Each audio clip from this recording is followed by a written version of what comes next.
Theodore ہیرزل کے پاس بے پناہ طاقت تھی کیونکہ امیر ترین یہودی اسے سپورٹ کر رہے تھے۔ اس نے 2-3 مرتبہ سلطنت عثمانیہ کا دورہ کیا۔ اس وقت سلطان عبدالحمید دوئم کی حکومت تھی۔ اس اعلامیے میں یہ کہا گیا، زمین سے محروم لوگوں کے لیے لوگوں سے محروم زمین، جس کا مقصد یہودیوں کی ناپسندیدگی کو ختم کرنا تھا۔ ان کے پاس میڈیا کی بھی ساری طاقت تھی۔ صہیونی لیڈرشپ میں ان یہودیوں کے خلاف غم و غصہ تھا جو اپنا مقصد بھلا بیٹھے تھے۔ جب دنیا کے مختلف حصوں میں موجود یہودی ہٹلر کے اس خوف سے بچنے کی جگہ تلاش کر رہے تھے، تب پورے یورپ میں ایک بیان جاری کر دیا گیا، جو یہودی بھی فلسطین رہنے جائے گا اسے زمین اور لاکھوں روپے دیے جائیں گے۔ مطلب اسے فوری طور پر قائم کرنا ممکن نہ تھا، یعنی وہ بہت پہلے ہی اس کا منصوبہ بنا چکے تھے۔ یہ کیسے ابھری؟ تھیوڈور ہیرزل نے بازال سوئٹزرلینڈ میں یہودیوں کے ساتھ ایک صہیونی کانگریس شروع کی، اور یہاں پہلے انہوں نے فیصلہ کیا کہ ریاست کا نام اسرائیل ہوگا۔ اسرائیلیوں کی ریاست اور ریاست کا جھنڈا بھی یہیں طے پایا گیا، 2 پٹیوں کے درمیان داؤدی ستارہ، پیغمبر داؤد علیہ السلام کا ستارہ۔ مطلب جب یوشع علیہ السلام نے یروشلم فتح کر لیا تو پیغمبر داؤد علیہ السلام نے ہی یہاں مملکت قائم کی تھی۔ یہ اس واقعے کا صرف حوالہ ہے۔ داؤدی ستارے کا مطلب ہے ہم یہاں یہودی ریاست دوبارہ قائم کریں گے۔ وہ 2 پٹیاں دریائے نیل اور دریائے فرات کو ظاہر کرتی ہیں۔ اس فساد کی ابتدا یہاں سے ہوئی، کیونکہ وہ یعنی صہیونی خود کو ایک برتر نسل سمجھتے ہیں جو سب سے برتر ہے۔ وہ پوری دنیا کو حقارت سے دیکھتے ہیں اور وہ ہر ایک سے نفرت کرتے ہیں۔ مطلب مسلمان ان کے واحد ٹارگٹ نہیں ہیں، وہ عیسائیوں سے بھی نفرت کرتے ہیں، وہ پوری دنیا سے نفرت کرتے ہیں، اور وہ سمجھتے ہیں کہ ان کی پراپرٹی ان سے زبردستی چھینی گئی ہے۔ اس پر غور کریں، آپ کا مذہب آپ کو اس طرح کی باتیں سکھاتا ہے، یہ سب تمہارا تھا، فلاں فلاں آئے اور تمہاری پراپرٹی پر قبضہ کر لیا۔ ان کی ہمت کیسے ہوئی میری پراپرٹی چھیننے کی؟ مجھے ان سے واپس لینا ہوگا، مجھے پوری دنیا کو واپس لینا ہوگا۔ یہ ان کا بنیادی عقیدہ ہے۔ یہودیوں نے کب اور کیسے فلسطین جانے کا فیصلہ کیا؟ تھیوڈور ہیرزل نے ظاہر ہے شروع میں یروشلم پر اپنی نظریں نہیں جمائی تھیں۔ پہلے انہوں نے ڈسکس کیا کہ کیا ارجنٹینا میں جا کر رہا جائے، کیونکہ ارجنٹینا میں روتھشائلڈ فیملی وسیع زمینوں کی مالک تھی۔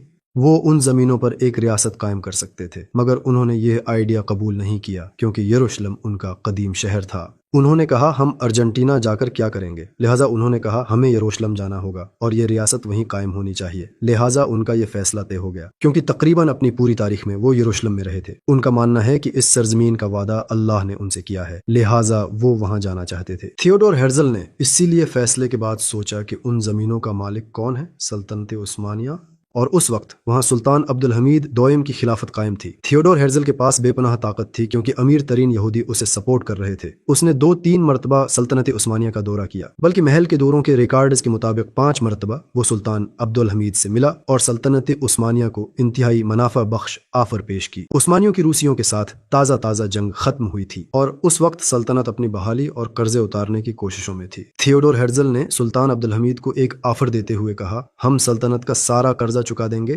آپ کا کسی پر کوئی قرض نہیں رہے گا۔ مطلب سوچیں کہ ان کے پاس کتنی دولت تھی۔ وہ اس حد تک دولت مند تھے کہ وہ سلطنت عثمانیہ کا سارا غیر ملکی قرضہ چکا سکتے تھے۔ تصور کریں کہ ان کے پاس کتنی دولت ہوگی۔ اور اس نے کہا ہمیں یروشلم سے زمین دے دیں تاکہ ہم ایک ریاست قائم کر سکیں۔ تو شروع میں اس نے اس طرح بات کی۔ سلطان عبدالحمید پہلے ہی اس خطرے سے آگاہ تھے کہ یہودی وہاں ریاست قائم کر رہے ہیں۔ انہوں نے اپنے پاشاز سے اس معاملے پر بات کی، اگر وہ ریاست قائم کریں گے تو وہاں خون کا بازار گرم ہو جائے گا۔ لہٰذا وہ پہلے ہی جانتے تھے کہ ایسا ہو سکتا ہے اور وہ صورتحال سے آگاہ تھے۔ وہ یہودیوں کی تاریخ جانتے تھے، وہ قرآن پاک سے واقف تھے کہ وہ وہاں فساد پھیلائیں گے۔ عبدالحمید نے کہا میں یہ آفر نہیں مانتا، کبھی نہیں، وہ زمینیں خون دے کر فتح کی گئی تھیں۔ انہوں نے اپنی اصل نیت ظاہر کیے بغیر سیاست سے کام لے کر جواب دیا۔ انہوں نے کہا کہ وہ زمینیں خون دے کر حاصل کی گئیں اور خون دے کر ہی دی جائیں گی، اور انہوں نے کہا وہ زمینیں میری ملکیت نہیں ہیں، وہ میرے عوام کی ہیں، میں تمہیں وہ زمینیں نہیں دے سکتا۔ یہ بات بھی انہوں نے ڈپلومیٹک انداز میں کہی۔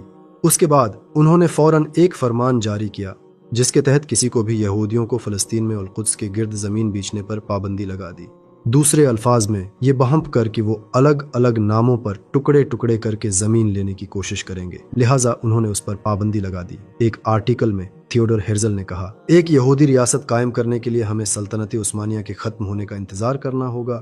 یہ بڑا دلچسپ بیان ہے، ہمیں اس سے کیا سمجھ آتی ہے؟ یہودی طاقتور تھے اور انہوں نے ایک ریاست قائم کرنے کا فیصلہ کیا اور سلطنت عثمانیہ کو گرانے کا ذہن بنا لیا۔ جب تک کہ سلطنت عثمانیہ راستے سے نہ ہٹ جائے ہم کچھ نہیں کر سکتے۔ پھر ان یہودیوں کے اختیار میں جو کچھ تھا وہ انہوں نے سلطنت عثمانیہ کے خاتمے کے لیے کیا۔ سب سے پہلا جو کام انہوں نے کیا وہ برٹش کے پاس جانا تھا، کیونکہ اس دور کی سپر پاور زمینی، سمندری اور سیاسی بھی برٹش کے ہاتھ میں تھی۔ لہذا مالی سپورٹ دینے کے بدلے یہودیوں نے برٹش کے ساتھ ایک معاہدہ کر لیا اور انہوں انہوں نے یہ گارنٹی لی کہ عثمانیوں کے بعد فلسطین اور القدس انہیں دے دیے جائیں گے۔ نتیجتاً سلطان عبدالحمید کی حکومت ختم کر دی گئی۔